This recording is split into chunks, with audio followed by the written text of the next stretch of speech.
ಸ್ನೇಹಿತರೆ ನಮಸ್ಕಾರ. ಇವಾಗ ನಾವು ಎಲ್ಲಿದ್ದೀವಿ ಅಂದ್ರೆ ಬೂದಿಕೋಟೆ ಸಾರ್ವಜನಿಕ ಆಸ್ಪತ್ರೆಯಲ್ಲಿದ್ದೀವಿ. ನಾವು ನಮ್ಮ ಕೈಲಾದ ಸಹಾಯ ಇಲ್ಲಿ ನಾವು ಮಾಡಬೇಕು ಅಂತ ಬಂದಿದ್ದೇವೆ. ಗರ್ಭಿಣಿಯರಿಗೆ ಗರ್ಭಿಣಿಯರಿಗೆ ನಾವು ನಮ್ಮ ಕೈಲಾದ ಮಟ್ಟಿಗೆ ಸ್ವೀಟು ಮತ್ತೆ ಬ್ರೆಡ್ ಹಂಚಕ್ಕೆ ಬಂದಿದ್ದೇವೆ. ದಯವಿಟ್ಟು ನಿಮ್ಗಳ ಆಶೀರ್ವಾದ ನನಗೆ ಬೇಕು. ನೀವು ಆಶೀರ್ವಾದ ಮಾಡಿ ನನಗೆ ಎಲ್ಲನೂ ನೀವು ಒಳ್ಳೇದು ಮಾಡಬೇಕು. ಮತ್ತೆ ಇನ್ನೊಂದೇನಂದ್ರೆ ಇದೇ ತರ ನೀವು ಎಲ್ಲಾದ್ರೂ ಸರ್ಕಾರಿ ಆಸ್ಪತ್ರೆಗೆ ಹೋಗ್ಬಿಟ್ಟು ಈ ತರ ಸೇವೆ ಮಾಡಿ.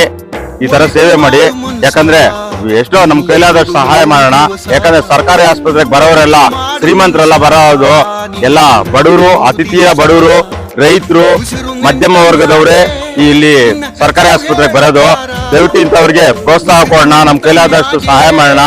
ಆಸ್ಪತ್ರೆ ಒಳಗಡೆ ಹೋಗಿ ಆಗೀಗ ಆಸ್ಪತ್ರೆ ಒಳಗಡೆ ಹೋಗ್ಬಿಟ್ಟು ಬೂದಿಕೋಟೆ ಸಾರ್ವಜನಿಕ ಆಸ್ಪತ್ರೆಯಲ್ಲಿ ಗರ್ಭಿಣಿಯರಿಗೆ ನಾವು ನಮ್ ಕೈಲಾದಷ್ಟು ನಮ್ಗೆ ಏನೋ ಸ್ವಲ್ಪ ಬ್ರೆಡ್ ಬನ್ನು ಸ್ವಲ್ಪ ಸ್ವೀಟ್ ಅನ್ನು ನಾವು ಕೊಡುತ್ತೇವೆ. ದಯವಿಟ್ಟು ನಿಮ್ಮ ಆಶೀರ್ವಾದ ನಂಗೆ ಬೇಕು. ಕರ್ನಾಟಕ ಜನತೆ ನನಗೆ ಆಶೀರ್ವಾದ ಮಾಡಬೇಕು. ನಿಮ್ಮಲ್ಲಿ ನಾನು ಮನವಿ ಮಾಡಿಕೊಳ್ಳುತ್ತೇನೆ ಸ್ನೇಹಿತರೆ.